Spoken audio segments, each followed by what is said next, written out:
भगवान ने यह भूमि पसंद की अवतार धारण करने के लिए। इसी भूमि के कुछ नेता राम को भगवान स्वीकारने की बात तो दूर रही, राम को मानव के रूप में भी स्वीकारने को तैयार नहीं है। कहते हैं राम तो केवल एक कहानी के नायक हैं, he is a hero of an epic. इस समाज के बारे में बहुत चिंतन करने की आवश्यकता है। दिल्ली में राम कथा थी, वहां पर पत्रकारों ने पूछा, जब चर्चा बहुत चल रही थी उस समय, कि राम सेतु है या नहीं है, राम सेतु है या नहीं है। किसी टीवी के पत्रकार ने पूछा, मैंने कहा कि राम सेतु है, वो एक हकीकत है, वैज्ञानिक सत्य है, निश्चित हो गई बात है। और मैंने वैज्ञानिक तथ्यों के आधार पर कई जगह पे उसके बारे में लेख लिखे, प्रवचनों में कहा गया। मैंने कहा वो बात पुरानी हो गई कि राम सेतु है, लेकिन एक बात तुम अपने मन में धारण कर लो, राम सेतु है या नहीं चिंता चर्चा मत करो, एक बात कर लो, राम से तू है। अगर राम न होते तो हम न होते, अगर राम न होते तो भारतीय संस्कृति न होती, अगर राम न होते तो पूरे विश्व में हम सर ऊंचा करके जा नहीं सकते थे। ये अवतारों ने हमें पावन किया है, हमारे जीवन को सार्थक बनाया है। श्री राम कथा एक परिवार की कथा है, यूं देखो तो अयोध्या के महल में जो घटना घटी, लेकिन वो घटना केवल अयोध्या के महल तक सीमित न रहते हुए, केवल रघुवंश तक सीमित न रहते हुए समग्र आर्यावर्त में फैल गई। और आध्यात्मिक रूप में देखा जाए तो समग्र विश्व के मानव को अपनी चेतना की अगर उन्नति करनी हो तो राम कथा में दर्पण की तरह देखे बिना उसका और कोई चारा नहीं है। गलती लोग ये करते हैं कि राम कथा को चित्र की ओर देखते हैं, चित्र की तरह देखते हैं। चित्र की तरह देखोगे तो गलती निकाल सकते हो। प्रशंसा भी करोगे तो किसी पराये की प्रशंसा हो गई जब चित्र की तरफ देखते हो। लेकिन दर्पण की तरह जब हम देखते हैं राम कथा को, तो गुण जो भी हैं वो भी हमारे हैं, और दोष भी अगर हैं तो वो हमारे हैं। महर्षि विश्वामित्र को भी कहना पड़ा, चरितम रघुनाथस्य शतकोटि प्रविस्तरम एकैकमक्षरम पुंसाम महापातक नाशनम। शिव जी ने अपने पास जो कुछ था सब बांट दिया। 100 कोटि श्लोकों का रामचरित भी बांट दिया। 33 कोटि 33 लाख 33,333 देवताओं को दिए, दानवों को दिए, मनुष्यों को दिए। एक श्लोक बचा, अनुष्टुप छंद का था, 32 अक्षर होते हैं। अब लोभ तो पूरा हुआ नहीं, 33 कोटि 33 लाख 33,333 लेने के बाद भी वो एक है ना शिव जी। अभी तक आपको क्या आवश्यकता है? एक श्लोक आपके पास जो बचा है वो भी हमें दे दीजिए। अनुष्टुप छंद का श्लोक था, 32 अक्षर थे, शिव जी ने 10-10 अक्षर बांट दिए। मैं संक्षेप कर रहा हूं, कुछ लोग कहते हैं 4 चरण में से एक चरण भी बांट दिया, ऐसा भी, लेकिन 10-10 अक्षर बांट दिए। 2 अक्षर बच गए। लोगों ने कहा ये भी दे दो, शिव जी ने कहा ये तो कभी न देंगे, और ये 2 अक्षर थे रा और म। महामंत्र जोई जपत महेशु। शिव जी निरंतर जिस महामंत्र का जप करते हैं, जिसकी वजह से विष धारण करने के बाद भी वो विष का असर शिव जी को कोई न हुआ, क्योंकि कंठ में पहले से राम नाम रूपी अमृत बैठा हुआ था। और ऐसा राम नामामृत, राम नाम की लूट है, लूट ही सके तो लूट। जितना समय मिले अधिक से अधिक समय निकालकर, जब सुधीर जी, मैं तो हमेशा ये कहता हूं कथाओं में कि सुधीर जी अगर अयोध्या से आ सकते हैं यहां पर बोरीवली में, तो बाजू वाली गली को क्या तकलीफ पड़ रही है, या सामने वाली किसी सोसाइटी को क्या तकलीफ पड़ती है पंडाल तक पहुंचने में, रामलीला मैदान तक पहुंचने में। सभी लोग अधिक से अधिक मात्रा में लाभ लें, भगवान राम की, भगवान कृष्ण की कृपा के अधिकारी बने, और मकर संक्रांति के आज पर्व पर हमारे जीवन में भी क्रांति हो, संक्रांति हो, हमारी आध्यात्मिक चेतना उन्नत हो, यही शुभकामना व्यक्त करते हुए समय से थोड़ा सा मर्यादित बंधन में हूं, इसलिए आप सभी को प्रणाम करते हुए यहां से विदाई लूंगा। आप सभी के हृदय में रही राम चेतना को मेरे प्रणाम।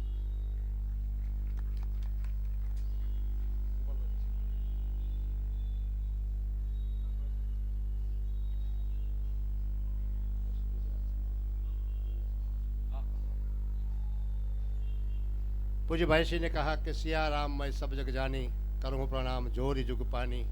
इसी भावना को आगे बढ़ाते हुए पूजनीया उषा दीदी, उनको मैं अनुरोध करता हूँ वंदन के साथ आप भी आशीर्वाद के 2 शब्द कहें।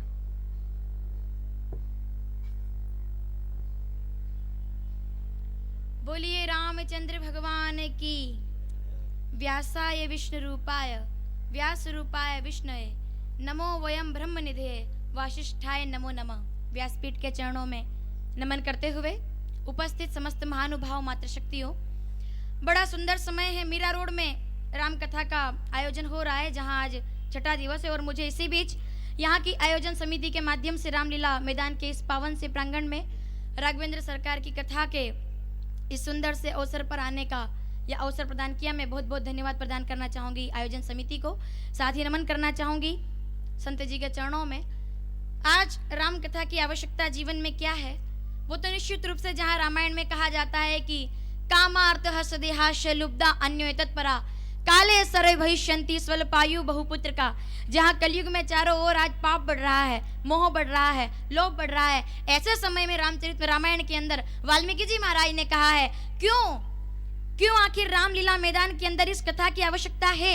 क्यों आज बंबई के महानगर के अंदर राम कथाओं के माध्यम से, कहीं मीरा रोड में, कहीं बोरीवली में, तो कहीं अंधेरी में, आज राम कथाओं के माध्यम से संत समाज को जगाने का प्रयास कर रहे हैं। क्योंकि रामायण में वाल्मीकि जी महाराज ने कहा है कथा रामस्यापि नित्यम भवति यद ग्रहे तद ग्रहे तीर्थ रूपम ही दुष्टानाम प्रपापनाशनम। जिस घर में, जिस क्षेत्र में मर्यादा पुरुषोत्तम पतित पावन दशरथ नंदन कौशल्यासुत श्री सीतावर हनुमान के परमात्मा सुग्रीव के परम मित्र श्री राघवेंद्र सरकार की कथा का श्रवण, गायन, मनन और चिंतन किया जाता है, वह संपूर्ण समाज ऐसी अलौकिक अवस्था को प्राप्त होता है जिसके लिए देश युगों युगों से तरस रहा है, जिसके लिए राष्ट्र राम राज्य के लिए तरस रहा है। स्वामी जी ने बड़ी अच्छी बात अभी कही थी कि लोग आज राम को मानने के लिए तैयार नहीं है। ज्यादा कुछ नहीं कहूंगी, 4 लाइनों के माध्यम से मैं जवाब देना चाहूंगी। हिंदुस्तान को और हिंदुस्तान के माध्यम से 100 करोड़ के हिंदुस्तान से पूरी दुनिया को जवाब देना चाहूंगी। जो लोग कुछ असामाजिक तत्व कहते हैं कि राम नहीं थे, सिर्फ 4 लाइनों के माध्यम से अपना निवेदन रखना चाहूंगी कि कल युग है मगर पाप की धारा में ना बहना।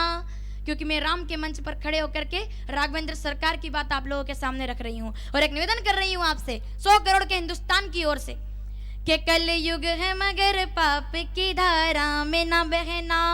जो धर्म विरोधी हो ऐसे घर में न रहना। जो लोग राम जी को झूठ बोल रहे हैं उनके मरे पे राम नाम सत्य न कहना। उनके मरे पे राम नाम। क्योंकि जो लोग यह कहते हैं कि राम नहीं थे, मैं बता दूं कि राम मंदिर में बैठे हुए किसी परमात्मा का केवल नाम नहीं है। राम तो युवाओं की ऊर्जा का केंद्र है, गीता की शांति और सूर्य की कांति का नाम है राम, जिस कथा का श्रवण आपको आज से 7 दिनों तक करना है। मैं बहुत बहुत धन्यवाद ज्ञापित करती हूँ आयोजन समिति को, संत महाराज को, जिनके दर्शन का अवसर मुझे प्राप्त किया है और प्रदान किया है आयोजन समिति ने। बहुत बहुत आप सभी लोगों का धन्यवाद। इसी मंगल कामना के साथ राम कथा के इस सुंदर से आयोजन में हम आप सभी आनंद की अनुभूति के लिए अपने जीवन क्रम को आगे बढ़ाएं। बोलिए रामचंद्र भगवान की।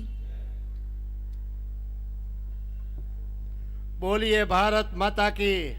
भारत माता की। यह है अपनी मातृशक्ति। भारत का आत्मा हर एक व्यक्ति में जीवंत है, उसका ये परिचायक है। मैं अनुरोध करूंगा हमारे समिति के अध्यक्ष आदरणीय ब्रह्मदेव जी तिवारी जी को कि सभी महानुभावों का मंचस्थ संतों का पुष्पहार देकर के स्वागत करें। जल्दी से आप मोबाइल बंद करके आइए। श्रीकांत पांडे जी, ब्रह्मदेव तिवारी जी, भाई साहब आप भी आइए। आदरणीय यादव जी,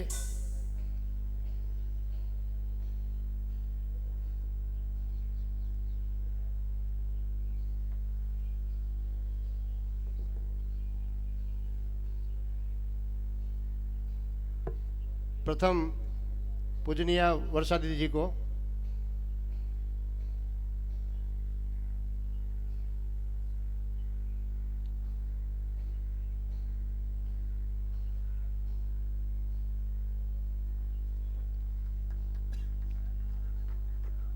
हमारे लाडले विधायक श्री गोपाल भाई शेट्टी जी को,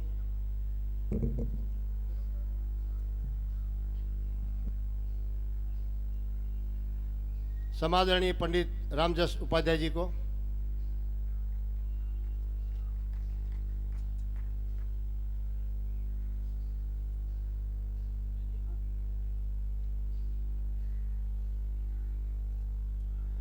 मुझे लगता है कि इन्हीं महानुभावों के सम्मान में सबका ही सम्मान आया है और जो जो राम कथा में पंडाल में आए हैं वो सभी सम्माननीय है।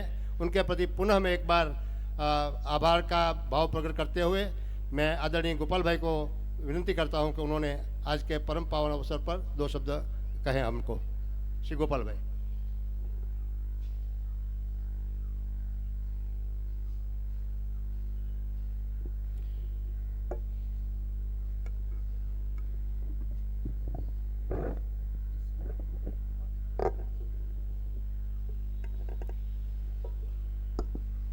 इस राम कथा के कथाकार पूज्य सुधीर जी महाराज भाईंदर से अपने प्रारंभिक कथा में से समय निकालकर यहाँ पर आई हुई कथाकार वर्षा दीदी,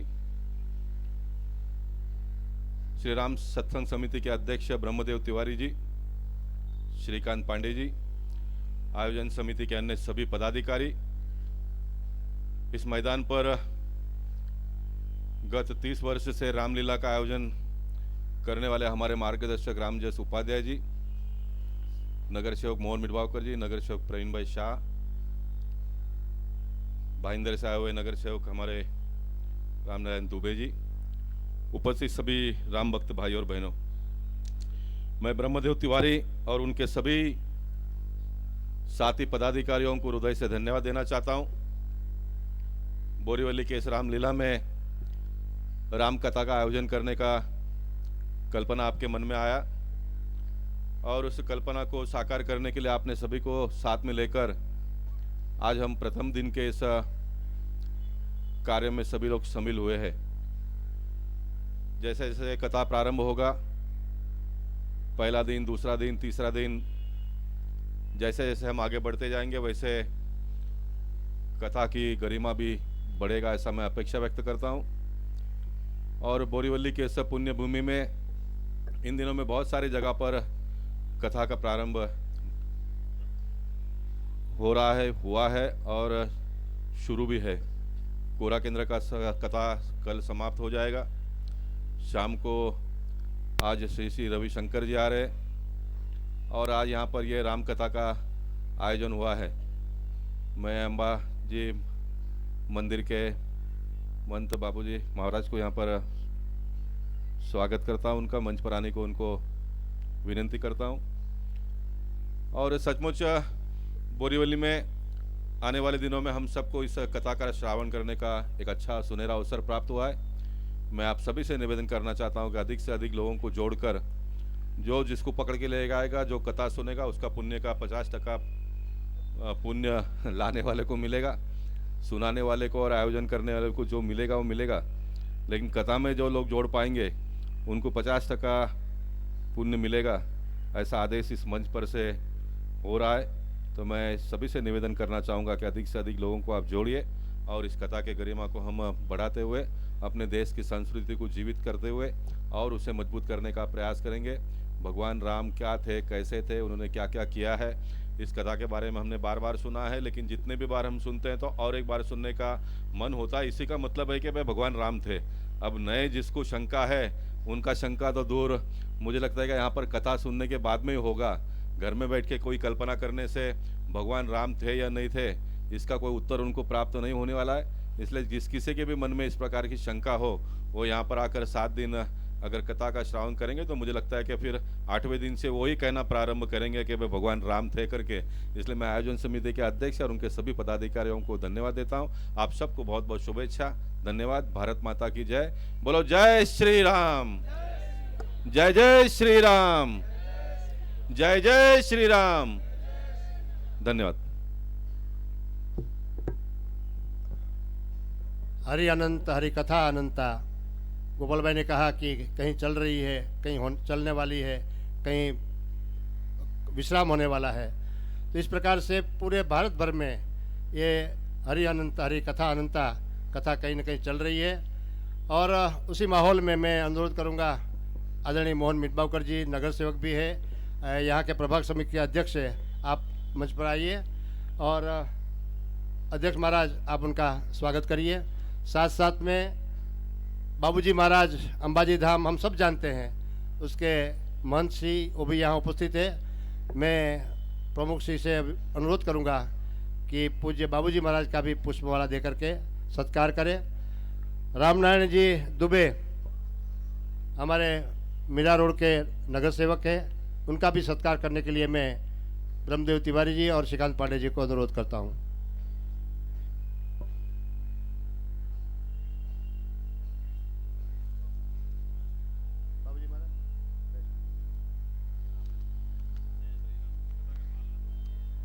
बोलिए अम्बे मात की जय। बाबूजी महाराज का आदेश है कि कथा ही प्रारंभ होनी चाहिए, कथा में बिल्कुल विलंब नहीं होना चाहिए, उसके लिए उन्होंने सिर्फ जय अम्बे कहा है सबको। अभी प्रवीण भाई शाह हमारे दूसरे नगर सेवक, भारती कैनी जी आई होगी तो अन्य काम से गए हैं, उन सबको मैं हृदयपूर्वक धन्यवाद देता हूं। सभी ने बहुत बहुत सहयोग दिया है और समय व्यतीत न करते हुए मैं समिति की ओर से सीधा महाराज श्री के श्री चरणों में प्रार्थना करते हुए आज की रामकथा का प्रथम दिन का प्रारंभ करने के लिए आप सभी की ओर से सानुग्रह प्रार्थना करता हूं। पूज्य महाराज श्री।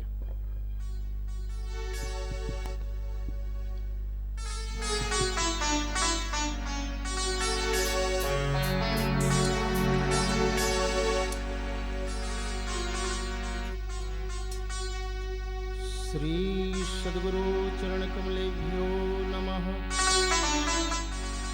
हरि ओम। शन्नो मित्रः शं वरुणः शन्नो भवत्वर्जमा शन्नो इन्द्रो बृहस्पतिः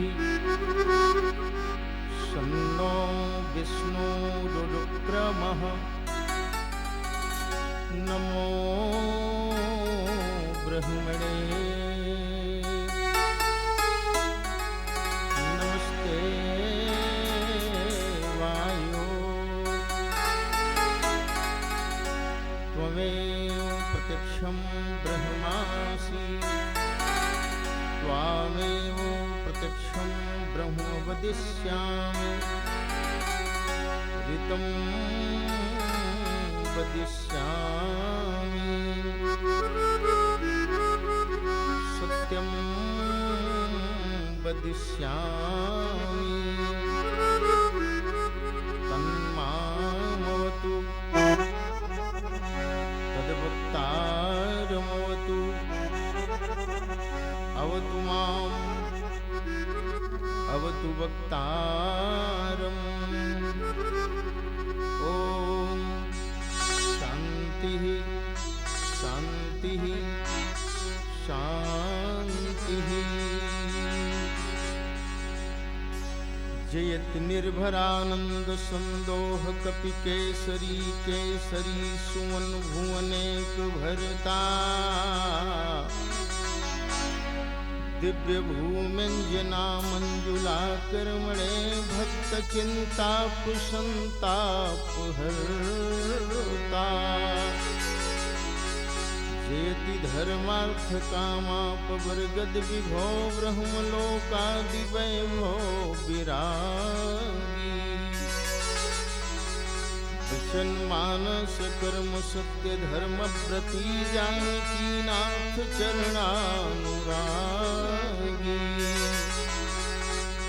जयति विहगे सबल बुद्धि वेगाति मद मथन मन मथ मथन और ध्वरेता कथा नाटक निपुण कोटिक विपुल तिलक गान गुण गर्व गंधर्व जेता जेति रामायण श्रवण संजात रोमांच लोचन सजल शिथिल वाणी राम पद पद्म मकरंद मधुकर पाहि दास तुलसी शरण शूल पानी जड़ चेतन जग जीव जत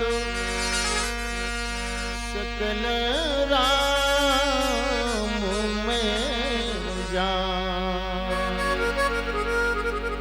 बंदों सबके पद कमल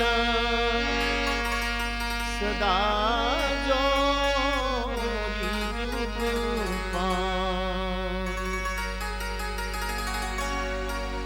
सब द्वारन को छोड़ कर आया तेरे द्वार अब मेरी ओर निहारिए हे प्रभु पवन कुमार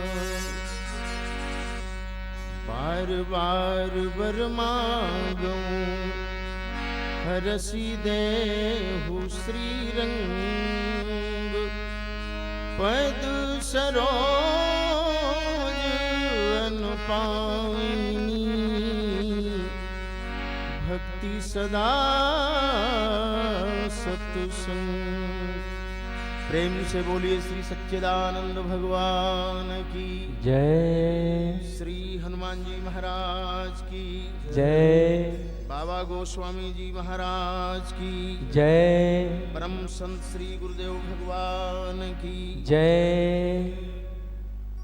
परम कृपालु शील सिंधु दया सिंधु अकारण करुणा बरुणालय श्री दशरथ नंदन कौशल्यानंदन श्री जानकी वल्लभ श्री राघवेंद्र सरकार की महती कृपा है जो आज हम आप इस पुण्य भूमि पर उपस्थित हैं परमात्मा के बारे में अध्ययन मनन चिंतन संकीर्तन करने के लिए रामचरितमानस की कथा श्रवण करने के लिए जो हमारे जीवन के लिए पथ प्रदर्शक है ज्ञान प्रदर्शक है। हम जीवन जिए कैसे आगे चर्चा होगी। परम सौभाग्य है हमारा आप सबका मन शरीर से भगवत कथा में मैं स्वयं प्रवेश करूं उसके पूर्व श्री राम सत्संग समिति के समस्त पदाधिकारी एवं कार्यकर्ता बंधु बाहर से आए हुए समस्त सम्मान्य मुख्य अतिथि वृंद प्रवचन पांडाल में पधारे हुए यही राम कथा रसिक भगवत पादारविंद मकरंद महानुभाव मातृशक्ति नन्हे मुन्ने बहन भाई देवी देवता दानव मानव जीव जंतु पशु पक्षी जिनके जिनके कानों तक आवाज पहुंच रही है। आज श्री राम कथा के प्रथम दिवस की इस पावन बेला में मैं इस पवित्र पीठ से सबको हृदय से प्रणाम कर रहा हूं। मन से मेरे प्रणाम को स्वीकार करें।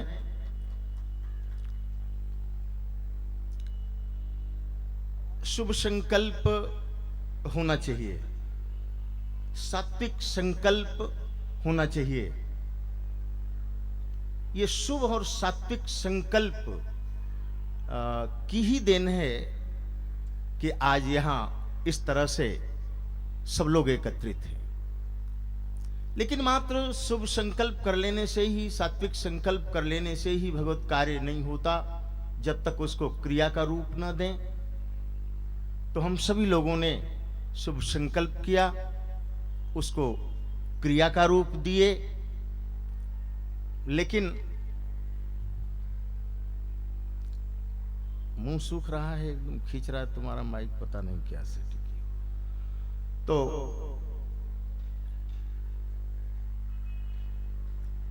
क्रिया का रूप देने के बाद भी भगवत कार्य चरितार्थ नहीं होता जब तक उस पर ईश का अनुग्रह न हो।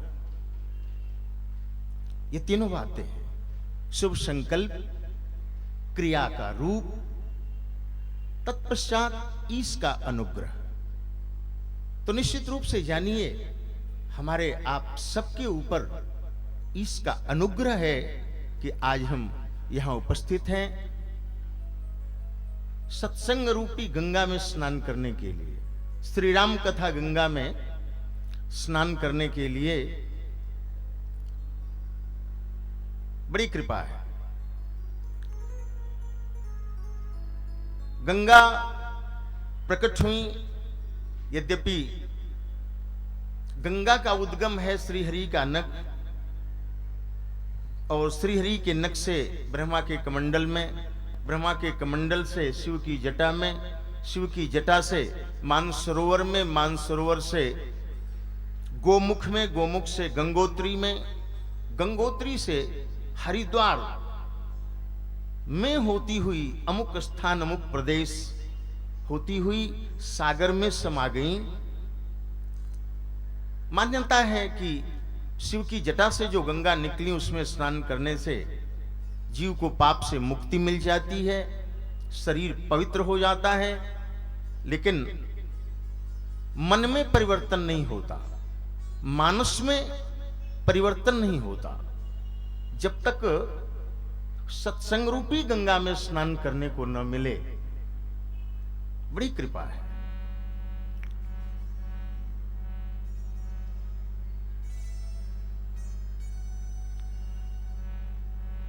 तो आइए, मन शरीर से भगवत कथा में प्रवेश हो, उसके पूर्व प्रभु के पावन चरणों में निवेदन करते हैं। तत्पश्चात जैसी संत सद्गुरु भगवान की कृपा होगी, यह पंचभूत का स्थूल पुंज वांग्मयी सेवा का निमित्त बन जाएगा। प्रेम से सभी लोग बोलें,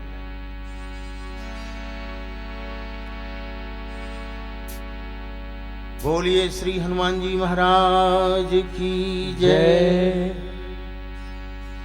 अंजनी के लाल हनुमान हो, हमें पार लगा दो।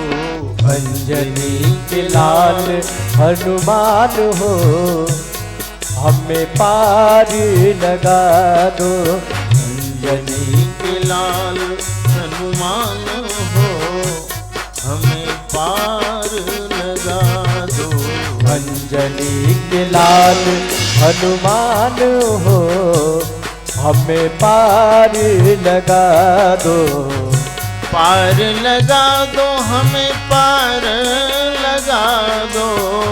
पार लगा दो, हमें पार लगा दो। पार लगा दो, हमें पार लगा दो। पार लगा दो, हमें पार लगा दो। अंजनी के लाल हनुमान हो, हमें पार लगा दो। अंजनी के लाल हनुमान हो, हमें पार लगा दो।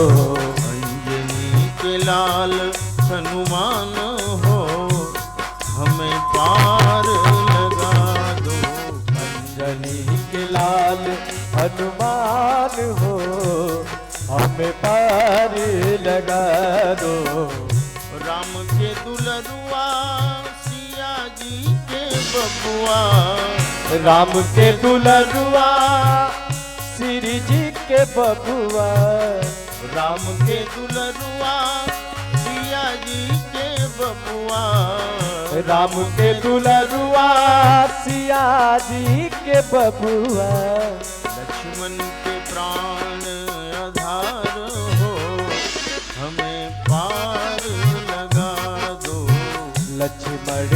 प्राण आधार हो, हमें पारी लगा दो। लक्ष्मण के प्राण आधार हो, हमें पार लगा दो। लक्ष्मण के प्राण आधार हो, हमें पार लगा दो। अंजनी के लाल हनुमान हो, हमें पार लगा दो। अंजनी के लाल हनुमान हो, हमें पार लगा दो। अक्षय कुमार कुमारी गिराए, अक्षय कुमार को मार गिराए। काल नेमी को स्वर्ग पठाए, काल नेमी को स्वर्ग पठाए। कालों के काल महाकाल हो, हमें पार लगा दो। कालों के काल महाराज हो, हमें पार लगा दो। अंजनी के लाल हनुमान हो, हमें पार लगा दो। अंजनी के लाल हनुमान हो, हमें पार लगा दो।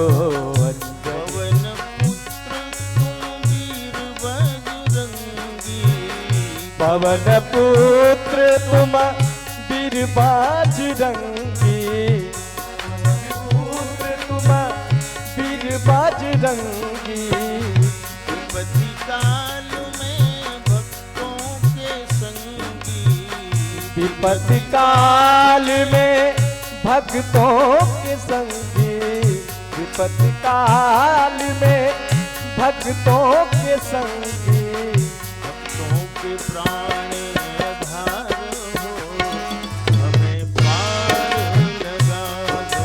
भक्तों के प्राण आधार हो, हमें पार लगा दो।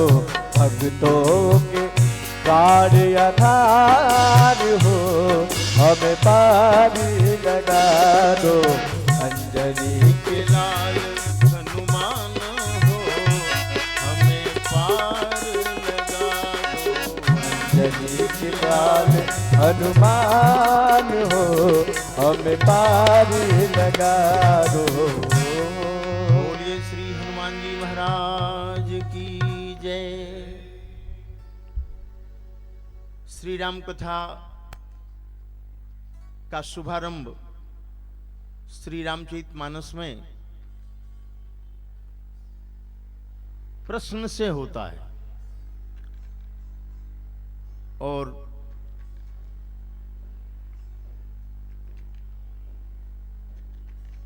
प्रयाग की पावन धरती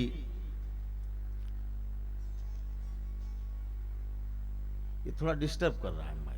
माइक डिस्टर्ब कर रहा है, मुंह सूख जा रहा है, पता नहीं कौन सी बटन कहां से कैसे की हो। बोलिए रामकृष्ण भगवान की जय। सत्संग बाबा तुलसी लिखते हैं, बिनु सत्संग विवेक न होई, बिनु सत्संग विवेक ना होई। बिनु सत्संग विवेक ना होई।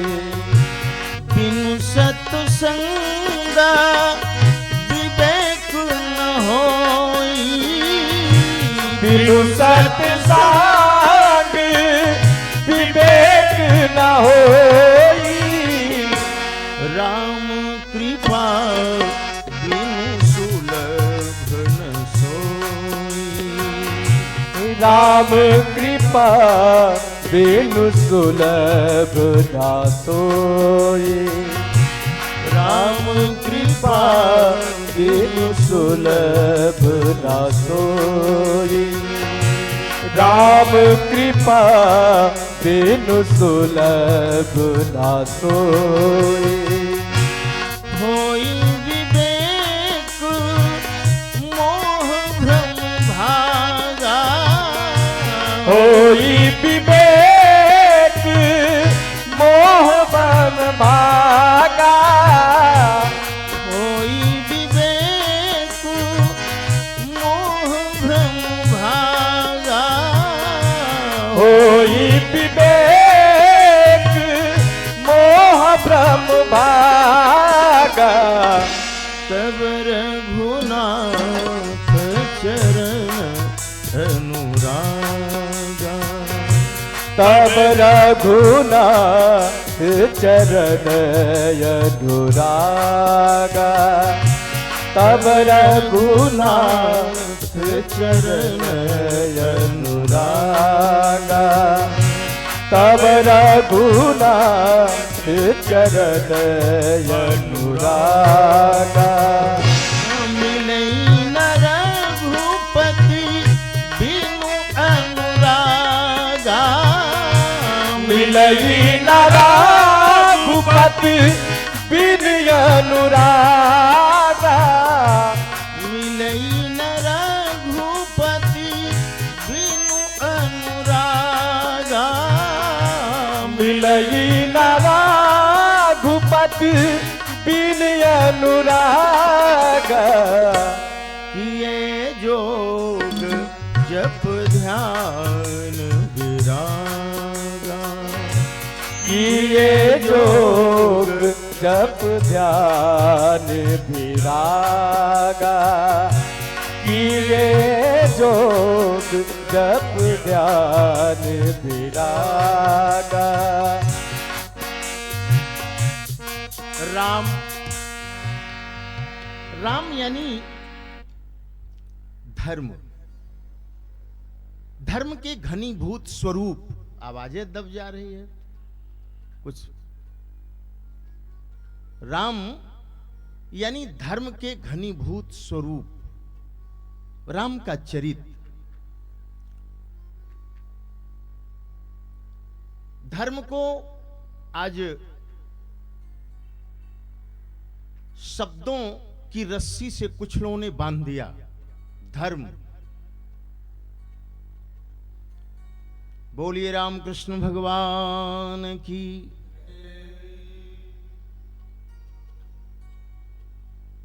प्रयाग की पावन भूमि पर महाकुंभ लगता है। 4 जगह देश में अपने बाबा तुलसी लिखते हैं, शुरू करते हैं। ऐसी धरती है जहां गंगा यमुना सरस्वती तीनों का संगम है, और ऐसी धरती पर एक महाराज जी का दर्शन कराते हैं तुलसी बाबा। भरद्वाज महाराज ज्ञान में भी रचे पचे हैं, भक्ति में भी रचे पचे हैं, और कर्म में भी रचे पचे। तीनों का सामंजस्य है। प्रयाग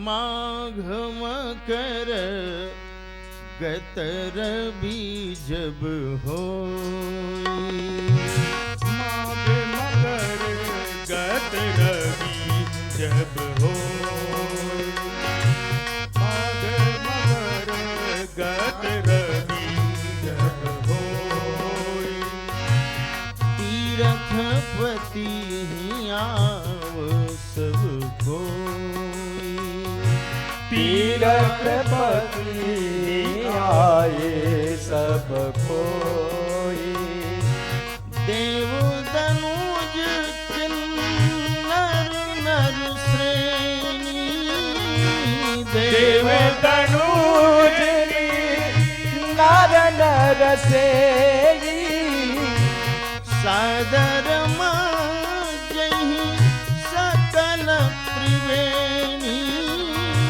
सादर जही त्रिवल त्रिवेणी माघ मकर गत रवि जब होई माघ मकर रवि होई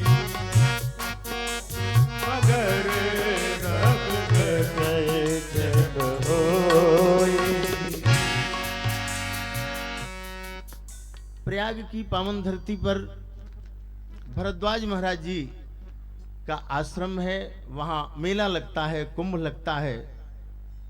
इस समय भी लगा है, पहले से चला आ रहा है।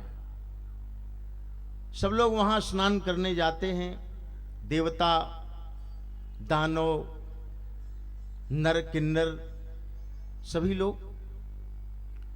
स्नान समाप्त हुआ, लोग भरद्वाज महाराज जी से विदाई लेकर के जाने लगे।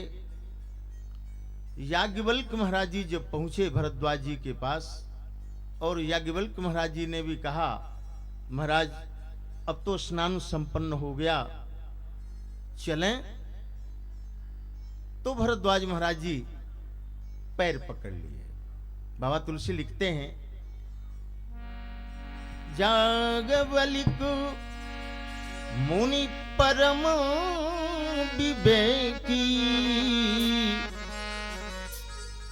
अब भरद्वाज राखे पद टेक।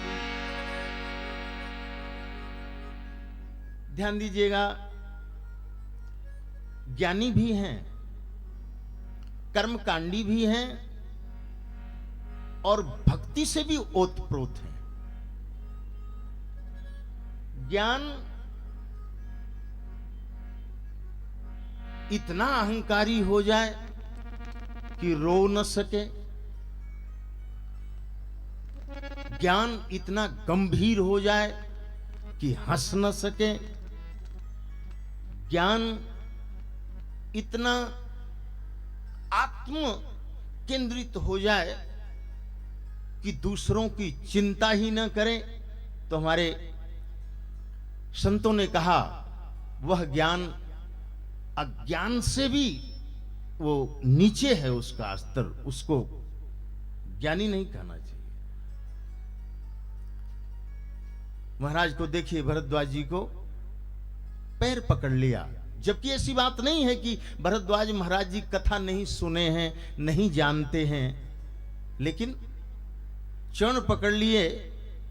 और अभी आज भी सुनने को मिला है, सुनते आ रहे हैं बहुत दिनों से, राम को लेकर के।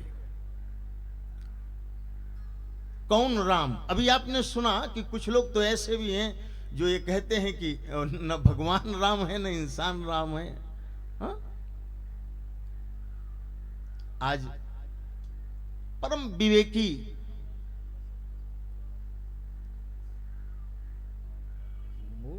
बने ना दे, बनने नहीं दे रहा है। खैर चलिए, समय का सदुपयोग किया जाए।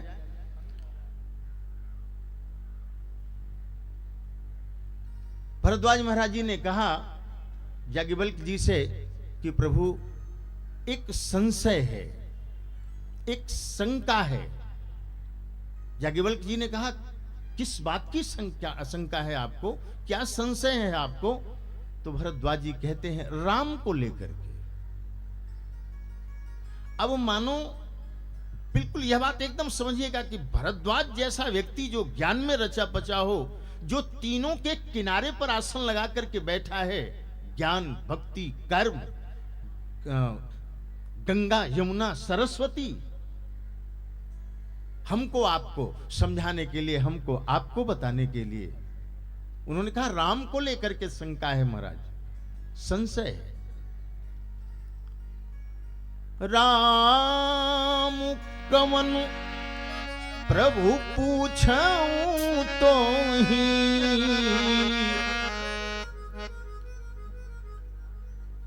अकहिय बुझाई कृपा निधि मोहि। जरा समझा करके, क्योंकि आपके हाथों में वेद तत्व है। आप जैसा वेद वेदता भला और कौन होगा? आप नहीं बताएंगे तो कौन बताएगा? कौन राम? उन्होंने कहा एक राम को तो मैं जानता हूं महाराज। एक राम अवधेश कुमारा, एक राम अवधेश कुमारा, एक राम अवधेश कुमारा। इन्हकर चरित विदित संसारा, दिनकर चरित विदित संसारा। नारी विरह दुख लहु अपारा, नारी विरह दुख लहु अपारा। भयउ रोष जन वन मारा, भयउ रोष रण रावण मारा। एक राम अवधेश कुमार, एक राम अवधेश कुमारा। बोले भरद्वाज जी कहते हैं महाराज एक राम को तो मैं जानता हूं। अयोध्या के महाराज दशरथ के बेटे महर्षि वाल्मीकि ने भी कुछ ऐसा ही कहा जब नारद जी मिले महर्षि वाल्मीकि से। महर्षि वाल्मीकि का डायरेक्ट संबंध जो है राम से नहीं था। नारद जी जब मिले तो महर्षि वाल्मीकि ने पूछा उनसे, कौन वस्मिन् सांप्रतं लोके गुणवान कश्च वीर्यवान धर्मज्ञश्च कृतज्ञश्च सत्यवाक्यो दृढ़ व्रत। महर्षि वाल्मीकि पूछते हैं नारद जी से, महाराज इस जगत में कौन है ऐसा जो सत्य बोलने वाला हो, कृतज्ञ हो, वीर हो, धर्मशील हो, आदि आदि। तो नारद बाबा कहते हैं राम। राम। महर्षि वाल्मीकि ने राम को ऐतिहासिक पुरुष मान करके, थोड़ा अटपटा लगेगा आपको सुनने में लेकिन मैं सिद्ध करूंगा। मानस और वो वाल्मीकि जो रामायण है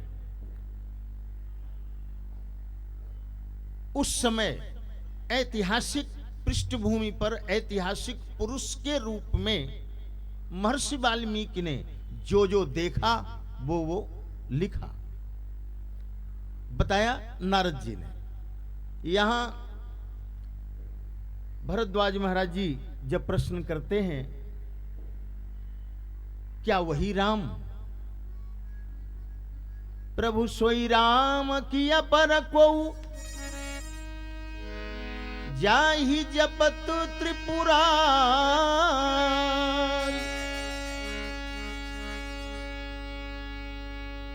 सत्य संद सर्वज्ञ तुम कहु विवेक विचार। वही राम कि कोई और राम?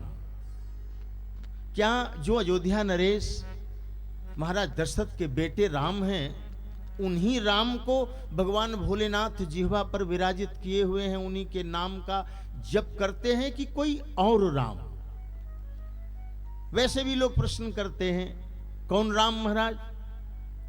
किसी ने कहा एक राम दशरथ का बेटा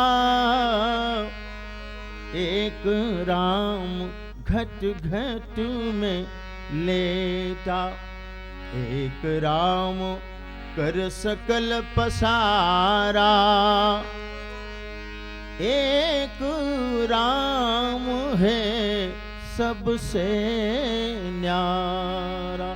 तो क्या महाराज ये चार राम? कौन राम? तो संतों ने कहा जोई राम दशरथ का बेटा, सोई राम घट घट में लेटा, सोई राम कर सकल पसारा, सोई राम है सबसे न्यारा। वही राम। अब निर्गुण सगुण। निर्गुण हृदय का विषय है और सगुण नेत्रों का विषय है। बस बहुत ज्यादा इस पर नहीं बोलना, निर्गुण सगुण को लेकर के ज्यादा उसके चक्कर में नहीं पड़ना है। वही राम। याज्ञवल्क्य महाराज जी से प्रश्न किया भरद्वाज जी ने, कौन राम? याज्ञवल्क्य महाराज जी मुस्कुराए, बोले महाराज ऐसी बात नहीं कि आप राम को नहीं जानते हो, लगता है आप कथा सुनना चाहते हैं, भगवान की कथा श्रवण करना चाहते हैं। ठीक है, अगर जिज्ञासा हो, कुछ लोग देखिए, कुछ लोग तो जिज्ञासु होते हैं और आर्त होता है, कुछ लोगों के भीतर आतुरता होती है, तो उनको तो कुछ मिल जाता है, और कुछ लोग तर्क में रहते हैं। जहां सतर्क रहना चाहिए जहां सतर्क रहना चाहिए, वहां बहुत आप लोगों को मिलेंगे ऐसे लोग जो तर्क करते हैं। तर्क, बहुत लोग तर्क करते हैं। एक सज्जन ने कहा सतर्क और तर्क रहना चाहिए, सतर्क। एक सज्जन ने कहा महाराज हमने तो वो एक दिन रामचरितमानस को जैसे ही खोला पढ़ने के लिए तो फिर बंद कर दिया, मुझको बड़ा अटपटा सा लगा। मैंने कहा कि, हमने कहा क्या अटपटा लगा भैया आपको श्री रामचरितमानस, क्या अटपटा लगा? तो बोले संजोग से वो किष्किंधा कांड आ गया और मैंने देखा कि सुग्रीव महाराज जी को तो पूंछ है लेकिन उनकी पत्नी को पूंछ नहीं है, हैं तो दोनों वानर जोन में ही। तरह तरह की बात ऐसे। अब देखिए ये तर्क है लोगों का, कुछ लोगों का। सुग्रीव महाराज को पूंछ है, उनकी पत्नी को पूंछ नहीं है, हैं दोनों वानर जोन में। अब ऐसे लोगों को कुछ तो बताया ही जाता है। मैंने कहा भैया अच्छा बताओ आपको मोछ है? बोले हाँ। हमने कहा देवी जी को? दोनों वानर, दोनों मानव योनि में ही हैं। कहने का तात्पर्य हमारे है सतर्क होकर के अगर चिंतन करेंगे, भीतर जिज्ञासा होगी तो निश्चित रूप से राम का रामत्व समझ में आ जाएगा। जिस दिन राम का रामत्व समझ में आ जाएगा उस दिन भरत को खोजना नहीं, उस दिन भरत को खोजना नहीं पड़ेगा। उस दिन तो लक्ष्मण एकदम पीछे पीछे चलने के लिए तैयार हो जाएंगे और श्री भरतलाल जी महाराज दंडवत करेंगे चरणों पर, शत्रुघ्न मूक होकर के आजीवन सेवा का संकल्प ले लेंगे। लेकिन पहले राम का रमत्व तो समझ में आ जाए। जीवन की व्यथा अगर दूर करना है बंधुओं, बड़ी अच्छी बात है, तो राम कथा से जुड़िए। राम किसी दिन समझ में आ जाएंगे। भरद्वाज महाराज जी मानो याज्ञवल्क्य जी से कहते हैं महाराज कुछ सुनाओ, कुछ बताओ। तो याज्ञवल्क्य जी ने कहा बताऊंगा। और 2 पंक्तियां बाबा तुलसी लिखते हैं। पहले तो थोड़ा सा प्रकाश डाला राम कथा। कहते हैं बाबा तुलसी लिखते हैं, महामोह मही से सुविशाला, महामोह मही से सुविशाला, महामोह मही से सुविशाला, महामोह मही से सुविशाला, राम कथा कालिका कराला, राम कथा कालिका कराला, राम कथा सुंदर करतारी, राम कथा सुंदर करतारी, संशय विहग उड़ावन हारी, संशय विहग उड़ावन हारी, राम कथा शशि किरण समान, राम कथा शशि किरण सवारा, राम कथा शशि किरण सवारा, संत चकोर करहीं जय पाना, संत चकोर करई सही पारा, मोह ही नहीं महामोह, मोह ही नहीं कहा तुलसी बाबा ने, कहते हैं महामोह। ये क्या है? कहे महिषासुर, ये यही है महिषासुर। और महिषासुर मर्दिनी कौन है? कहे महाकाली।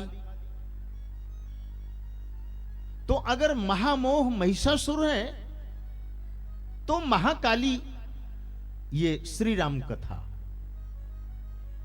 मोह दवाई तो बता दिए,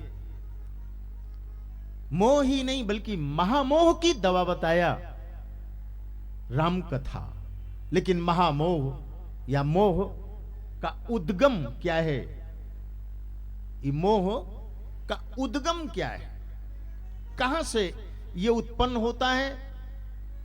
तो इसमें हमारे आचार्यों ने कहा संगति का बहुत बड़ा हाथ है। संगति, संगति, जिसका भी आप संग करते हो, साथ करते हो, उसके अणु परमाणु निश्चित रूप से आपके भीतर प्रवेश करते हैं। और एक न एक दिन, लाख प्रयास आप करो, एक न एक दिन वो असर हो जाता है। इसीलिए आज गुरु जगत गुरु शंकराचार्य ने कहा कि गोदोहन से अधिक समय तक किसी भी साधु संत को, सन्यासी को किसी वृक्ष के नीचे नहीं रहना चाहिए। अगर इससे ज्यादा समय उसने वृक्ष के नीचे दे दिया तो वृक्ष से मोह हो जाएगा। मोह यानी संगति। आप कहीं जाते हैं, किसी के घर पे जाते हैं, अब उसके ड्राइंग रूम में बैठ गए, खूब बढ़िया सोफा सेट लगा है, बढ़िया सब बात है, हाँ, धीरे धीरे उसके अणु परमाणु जो है प्रवेश करते हैं, धीरे धीरे व्यक्ति को जो है मोह होने लगता है। संगति का असर है। और यह दूर कैसे होगा? कहे सत्संग, सत्संग से, राम कथा से। और अभी थोड़ी देर पहले जो अर्धाली पढ़ी गई, बाबा तुलसी लिखते हैं विवेक की जागृति होगी सत्संग से। बिना सत्संग के विवेक की जागृति नहीं होगी। और जब तक विवेक जागृत नहीं होगा तब तक ये मोह नहीं जाने वाला और जब तक मोह नहीं जाएगा तब तक जो है भगवान के चरणों के प्रति अनुराग नहीं होगा, और जब तक अनुराग नहीं होगा तब तक मिलई न रघुपति बिनु अनुराग। बिना अनुराग के, बिना प्रेम के, केवल एक प्रेम ही है। कितना कर्मकांड करेंगे, कितनी ज्ञान की चर्चा करेंगे, अगर वो रीझता है, अगर अनुभूति कराता है, विशेष करके अभी आप सुन रहे थे कलयुग है। हाँ ठीक है कलयुग है, लेकिन बाबा तुलसी ने तो लिखा कि कलयुग जैसा तो और वो युग था ही नहीं। कितना सरल है। आज के युग में हमको परमात्मा तत्व अनुभूति करने के लिए बैठे बैठे, चाहे जिस स्थिति में हो, आपको कार्ड मिला होगा, लिखा है उस पर कलयुग केवल नाम आधारा। कितनी सुंदर बात है। हा? केवल परमात्मा के नाम का आधार ही बना करके हम अगर अपना जीवन जिए तो किसी न किसी दिन जो है अनुभूति हो जाएगी। निवेदन मैं कर रहा था, अनुराग हो जाएगा, और जब अनुराग हो जाएगा तो राम मिल जाएगा, राम का प्रेम। बाबा तुलसी लिखते हैं, राम ही केवल प्रेम प्यारा,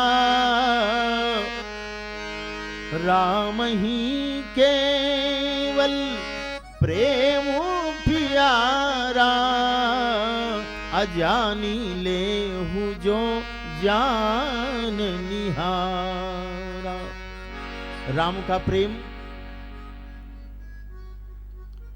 राम के प्रेम में संकीर्णता नहीं है। जरा सुने, ऐसा राम का प्रेम है। मानो जो अनुराग की बात आई है, जिससे राम मिलता है, मिलई न रघुपति बिनु अनुरागा।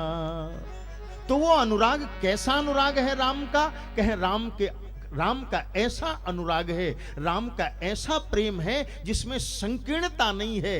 राम किसी वर्ण विशेष के लिए नहीं, किसी संप्रदाय विशेष के लिए नहीं, किसी जाति विशेष के लिए नहीं।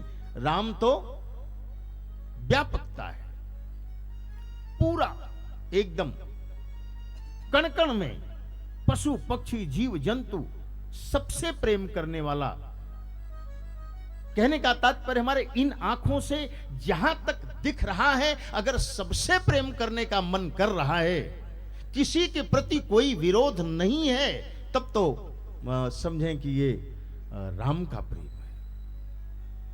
जैसे एक चर्चा आई है, एक दिन महाराज दशरथ ने कहा भगवान राम से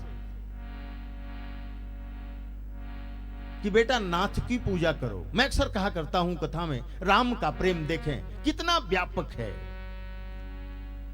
महाराज दशरथ ने कहा कि नाथ की पूजा कर लो।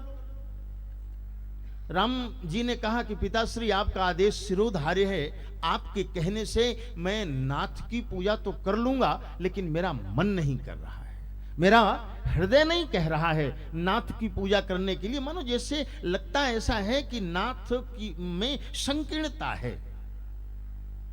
कुछ विशेष लोग ही आज के समय में, आज के परिवेश में नाथ की पूजा करते हैं।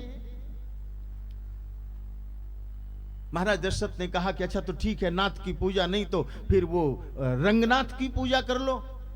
हमारे कुल देवता हैं, पूरी अयोध्या रंगनाथ की पूजा करती है, महल में रंगनाथ की पूजा होती है, रंगनाथ की पूजा कर लो।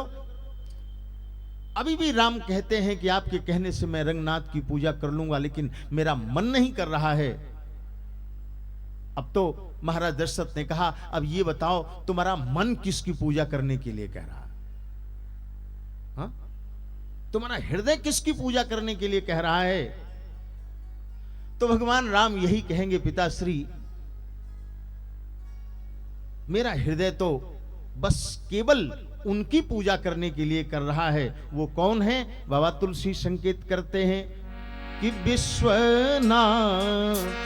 ध्यान से सुनिएगा, नाथ नहीं, रंगनाथ नहीं, कौन? कहे विश्वनाथ ममनाथ पूरा। विश्वनाथ ममनाथ पूरा पुरारी विश्वनाथ मम नाथ पुरारी विश्वनाथ मम नाथ पुरारी विश्वनाथ मम नाथ पुरारी त्रिभुवन महिमा विदित तुम्हारी त्रिभुवन महिमा विदित तुम्हारी त्रिभुवन महिमा विदित तुम्हारी। जो विश्व के नाथ हैं,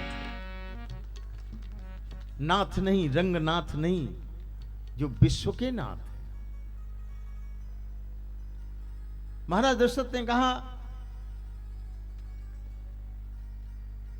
वशिष्ठ महाराज जी का चरण दबा दो।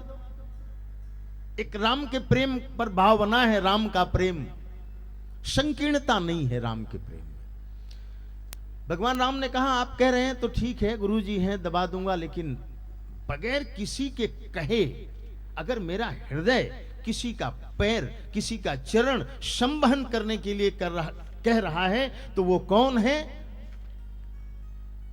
बाबा तुलसी लिखते हैं, विश्वामित्र महामुनि ज्ञानी विश्वामित्र महामुनि ज्ञानी विश्वामित्र महामुनि ज्ञानी बसहि विपिन शुभयाश्रम जानी बसहि विपिन शुभयाश्रम जाए मुनिवर शयना किए तब जाई मुनिवर शयना किए तब जाई मुनिवर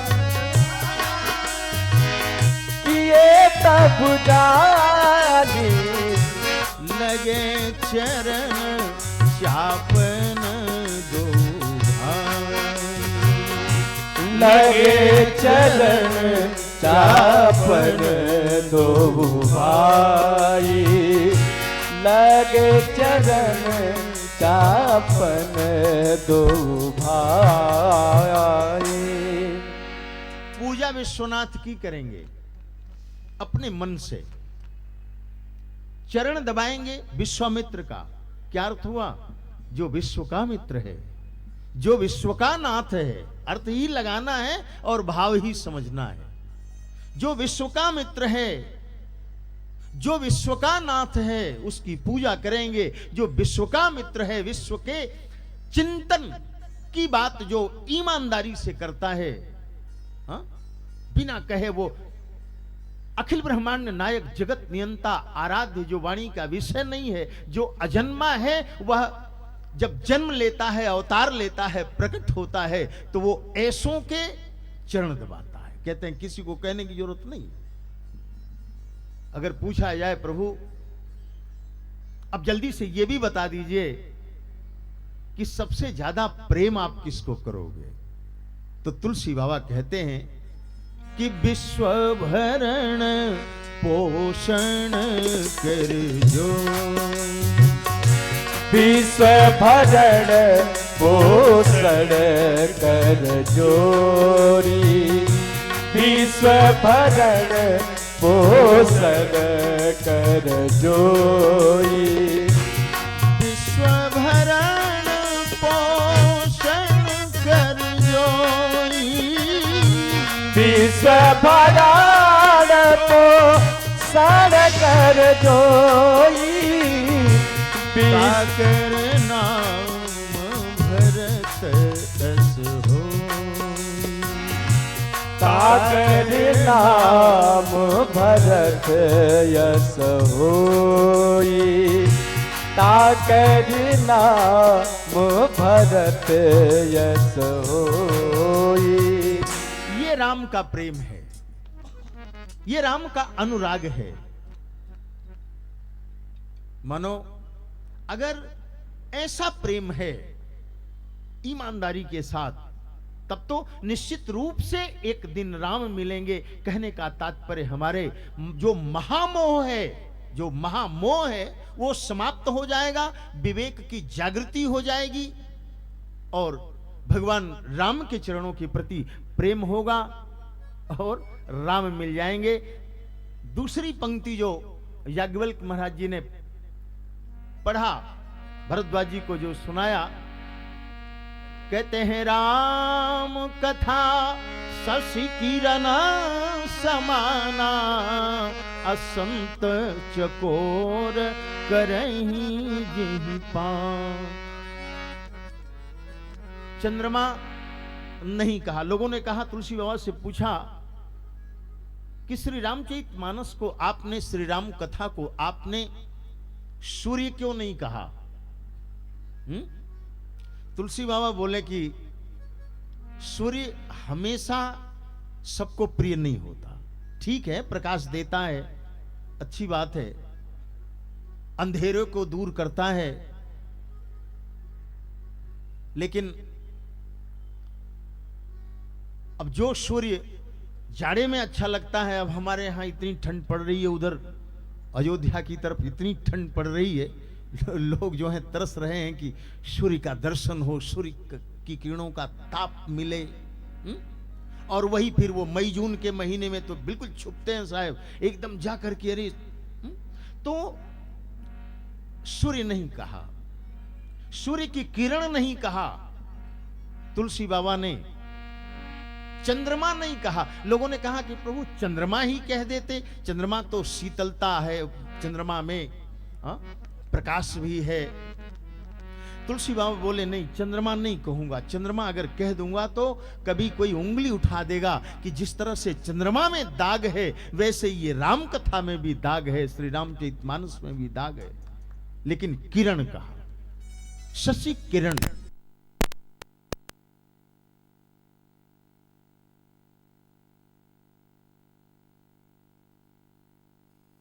की कथा है श्री रामचरितमानस में।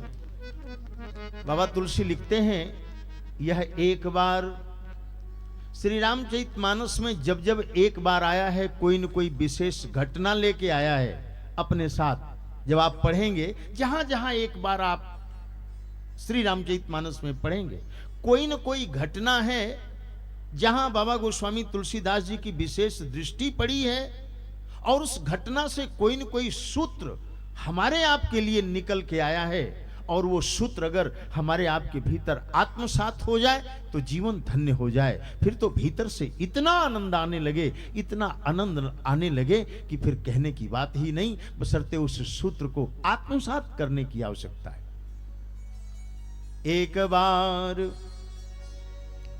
तमाम एक बार आया, 16 बार, संभवतः 16 बार एक बार आया है। और यह एक बार अपने साथ कोई न कोई घटना, आगे चर्चा होगी। लेकिन यहां जो एक बार आया, कहते हैं दंडक वन में अगस्त ऋषि के आश्रम पर लोग एकत्रित हुए और उन्होंने निवेदन किया कि महाराज कुछ कथा सुनाओ।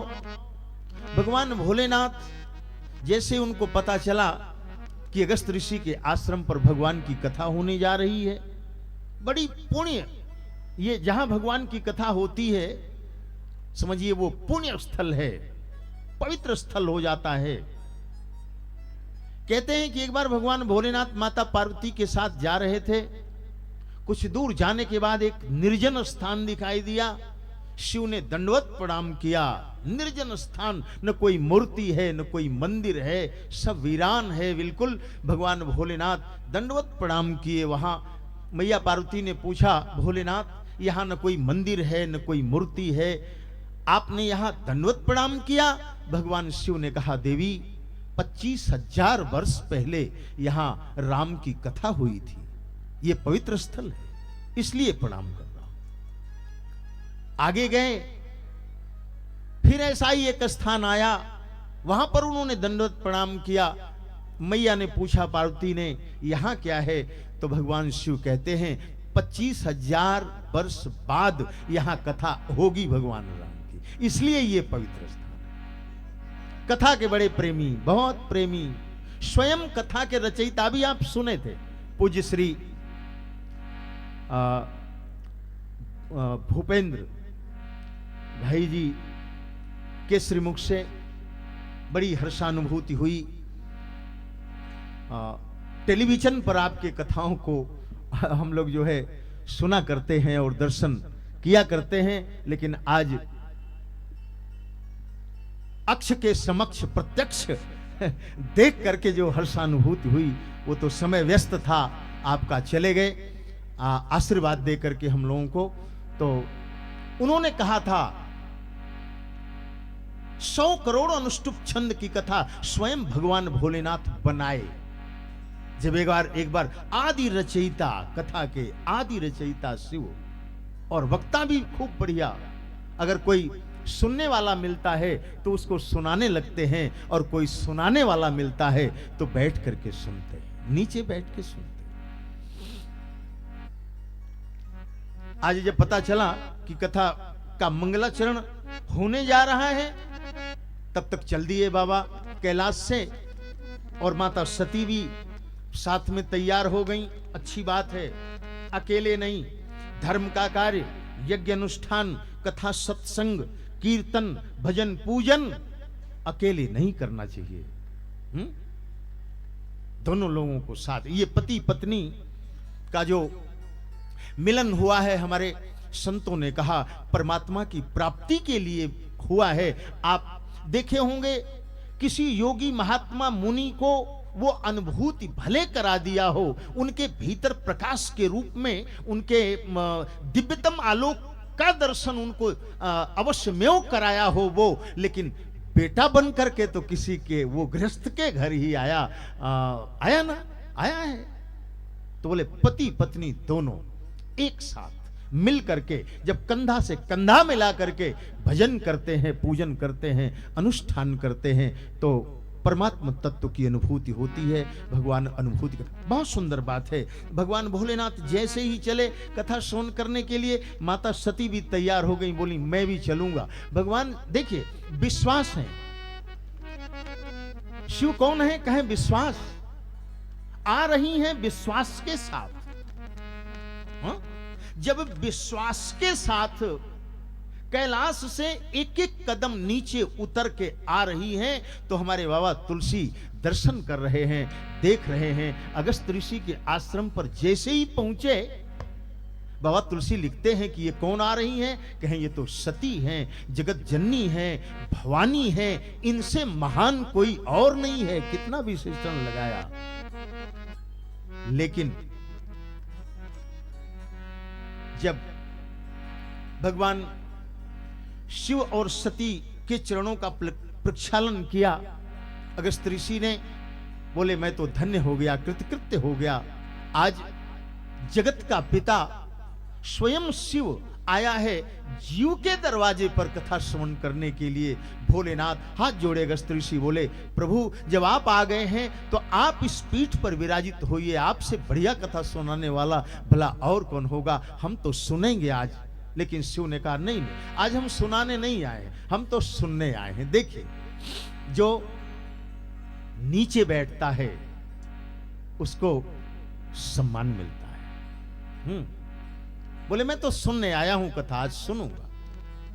बस यहीं से सती माता की बीमारी शुरू हो गई।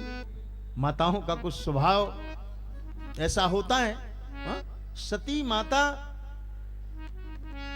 के मन में ये विचार आया, ये क्या कथा सुनाएंगे, जिनका जन्म ही घड़े से हुआ है। भगवान की कथा तो सागर है, अनंत है। हरि अनंत, तो हरि की कथा भी अनंत है। और भला जो घड़े से उत्पन्न है, कुंभ से, कुंभ मने घड़ा, जो कुंभ से उत्पन्न है, भला वो सागर जैसी अनंत कथा ये क्या सुनाएंगे महाराज। बंधुओं, व्यक्ति कहां जन्मा इससे मतलब नहीं है। व्यक्ति तप करके, साधना करके अपने आप को किस स्थान पर ले गया, मतलब इससे होना चाहिए। लेकिन सती माता को नई बात समझ में आई। कथा प्रारंभ हुई लेकिन सती माता नहीं सुनी। उनको तो बस एक ही ये क्या कथा सुनाएंगे, कथा तो हमारे भोलेनाथ सुनाते हैं, इनसे बढ़िया कथा, हाँ कथा तो वो महाराज सुनाते हैं, कथा तो ये महाराज क्या सुनाएंगे। देखिए पचाना, अगस्त ऋषि ने पचाया है, अगर कहूं तो इस व्यासपीठ से अगर बोलूं तो अगस्त ऋषि महाराज जी ने केवल कथा ही नहीं सुनाया, केवल कथा ही नहीं कहते हैं, कथा को पचाए हैं अपने जीवन में। कहना और पचाना ये थोड़ा कठिन काम है। श्री रामचरितमानस की कथाओं को कहना आसान है, लेकिन कथाओं को पचाना ये सबके बस की बात नहीं है। श्रीमद् भागवत महापुराण की कथा कैसेट सुन करके, अध्ययन करके, तमाम किताबों का पांडित्य तो प्राप्त किया जा सकता है, लेकिन उन ग्रंथों को पचाना बड़ा कठिन है। कभी कभी ऐसा लगता है कुछ लोगों को देख करके, हमारे परम पूज्य श्रद्धेय लोग हैं, जब वो चलते हैं तो ऐसा लगता है कि ये तो श्रीमद् भागवत महापुराण चल रहे हैं। कह देना पड़ता है, निकल जाता है हृदय से, भीतर से निकलता है ऐसा, ये तो श्री रामचरितमानस चल रहे हैं। इसका अर्थ क्या हुआ, मानो उन्होंने पचाया है उसको, केवल कथा ही नहीं कहते। अगस्त ऋषि ने पचाया है ग्रंथों को। लेकिन सती माता, अब किसकी कन्या है आप जानते हो, परिचय तो आपको बताना नहीं है, किसकी बेटी, किसकी कहें, दक्ष की। दक्ष मने होता है चतुर, दक्ष मने चतुर, ऐसा संस्कार है भीतर। तो जो चतुर होता है, जिसको बुद्धिमत्ता का अहंकार हो जाता है, वो सामने वाले को समझ नहीं पाता, वो तो अपने ही हिसाब में रहता है। कथा प्रारंभ हुई, राम कथा मुनिवर जब खानी, राम कथा मुनिवर जब ठानी, राम कथा मुनिवर जब ठानी, सुनी महेश परम सुख मानी, सुनी महेश परम सुख मानी, सुनी महेश परम सुख मानी। कौन सुने, बोले महेश। ये सती कहां है, आई थी कथा में विश्वास के साथ, लेकिन कथा स्थल तक आते आते है विश्वास के साथ बैठी नहीं। देखिए जरा, आई हैं विश्वास के साथ, अगर विश्वास के साथ बैठ जाती ना, तब तो धन्य धन्य हो जाती। सती, जगत जननी, मां भवानी, ये सारे विशेषण लगे रहते साथ में, लेकिन बैठ गई बुद्धि के साथ, विश्वास का साथ छूट गया, मानो बुद्धि के साथ। और भगवान शिव श्रवण की एक कथा सुनने आए हैं, तो बाबा लिखते हैं शंभु। कथा सुने तो तुलसी बाबा ने लिखा महेश, 2 अक्षर पहले, अब इधर कथा सुनने के बाद 3 अक्षर हो गया। अभी कथा सुन के जब जाने लगेंगे तो त्रिपुरारी लिख दिया बाबा तुलसी, आगे लिखेंगे। लेकिन ये सती माता के लिए सारे विशेषण हटा दिया। कथा की अवहेलना नहीं सुने। सुनी महेश परम सुख मानी, सुनी महेश परम सुख मानी, सुनी महेश परम सुख मारे। बहुत सुख मिला भगवान शिव को। भगवान शंकर ने कहा महाराज आप हमको कथा सुनाए और आपको कुछ देना चाहिए, ऐसी चीज देना चाहिए जो आपके काम आवे महाराज। हाँ तो बताइए क्या दूं आपको। कभी कभी होता क्या है, हमेशा ये ध्यान रखना चाहिए कि ठाकुर जी के बदौलत ही सब चल रहा है। भगवान की कृपा से ही सब हो रहा है।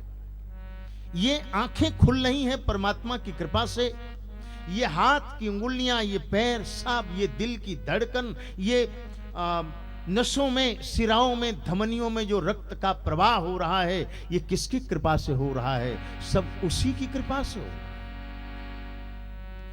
और उसी को जब कुछ देना होता है, जबकि निश्चित रूप से उसी का देना है, अपना कुछ नहीं देना है, अपना कुछ नहीं देना है, उसी का दिया हुआ उसी को जब देना होता है तो उसमें भी कभी कभी हम आप जो हैं,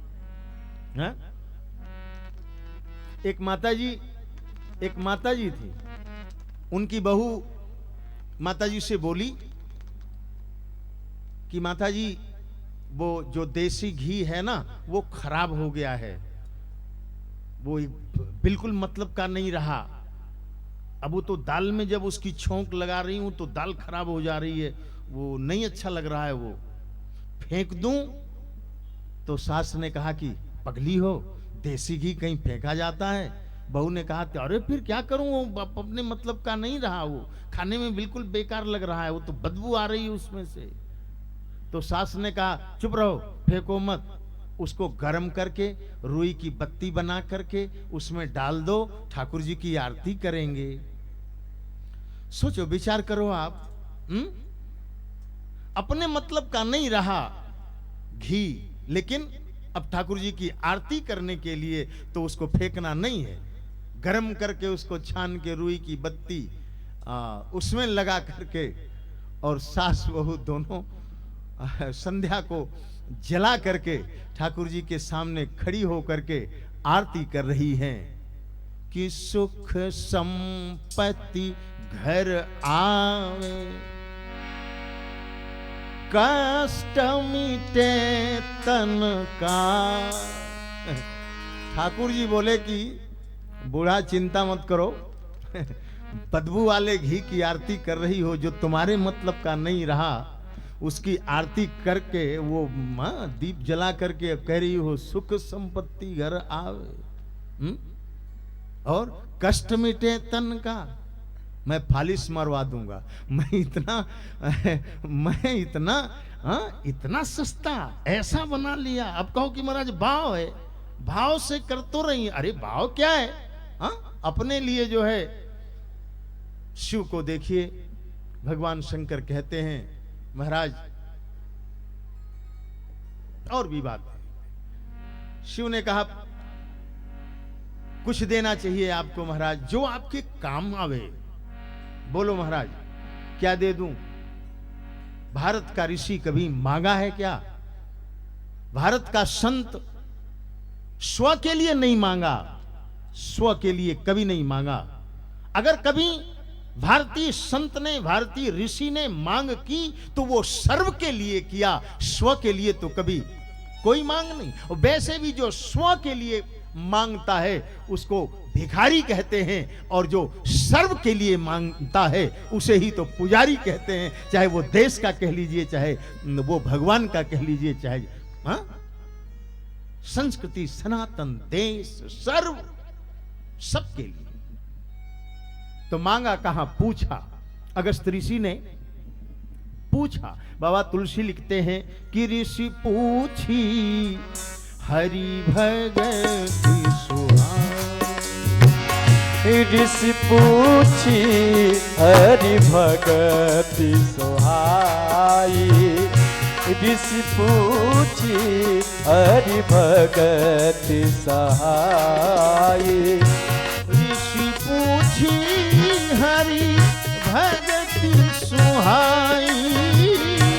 ऋषि पूछी हरि भगत सुहाई। ऋषि पूछी हरि भगत सुहाई। कही शंभु अधिकारी पाई। कहीं शंभु अधिकारी पाई। नहीं शंभु अधिकारी पाई। अधिकारी बोले महाराज आपको हरि की भक्ति। अगस्त ऋषि को ऐसा जैसे लगता है कि ज्ञान तो है, कर्मकांड भी है हमारे जीवन में, लेकिन कहीं न कहीं ऐसा लगता है कि भक्ति की कमी है। भक्ति की पराकाष्ठा ऐसी नहीं है जो परमात्मा को अपने पास बुला सके।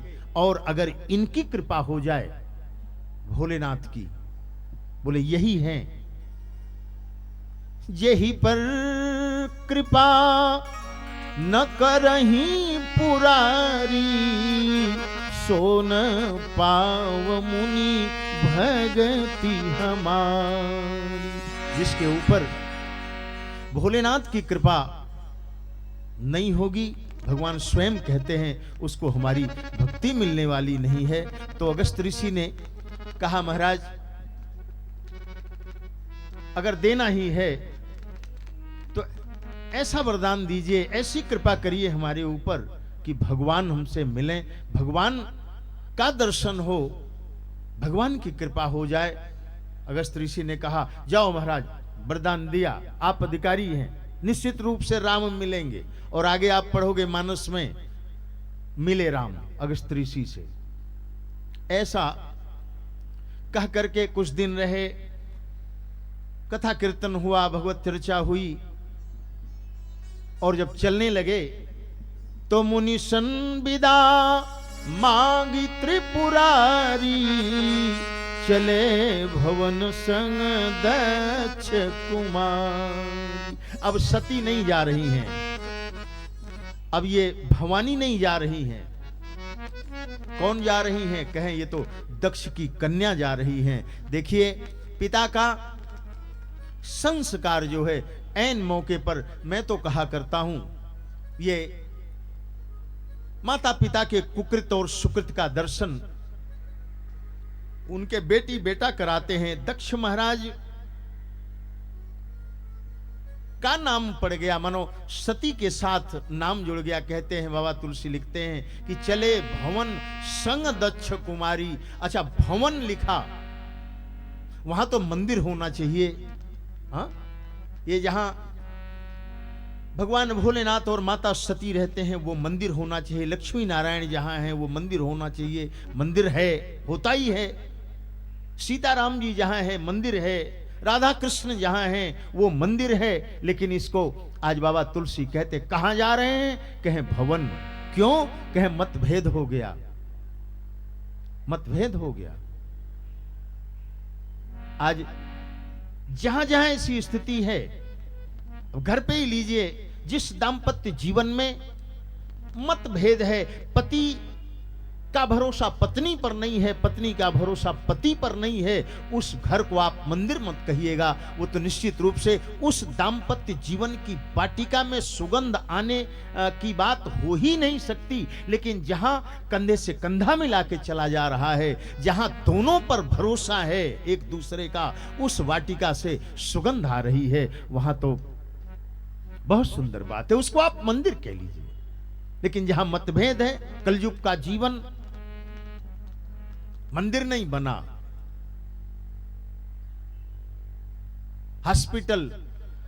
हॉस्पिटल में जन्म हुआ और हॉस्पिटल में ही जय सीताराम।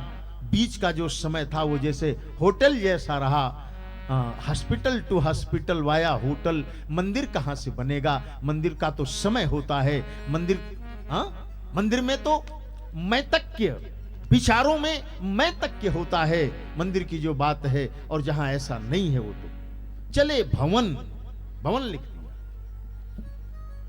जा रहे हैं उसी समय ते ही अवसर भंजन मही भारा, तेहि अवसर भंजन मही पारा, तेहि अवसर भंजन मही पारा, तेहि अवसर भंजन मही भारा, तेहि अवसर भंजन मही पारा, तेहि अवसर भंजन मही पारा। हरि रघुवंश लीन अवतारा, हरि रघुवंश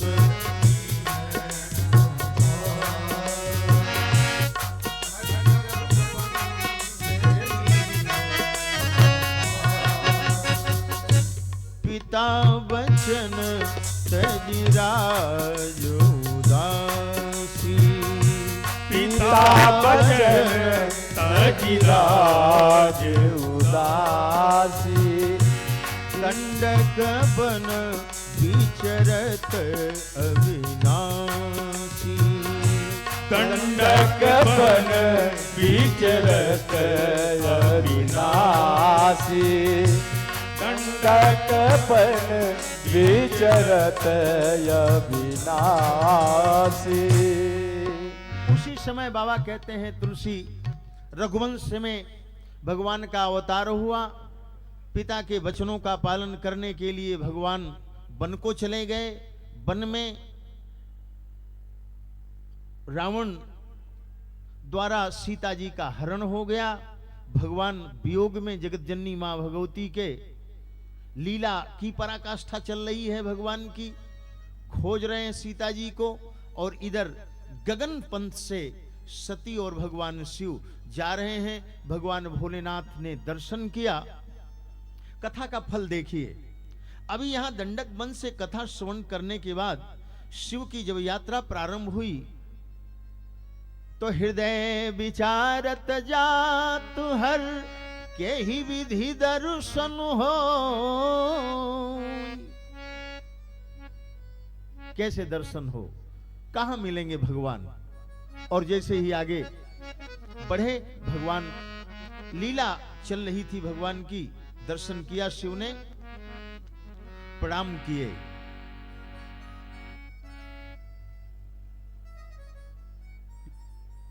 लोचन भरी छवि सिंधु निहारी, अकुश में जानी न कीन्ह चिन्हा।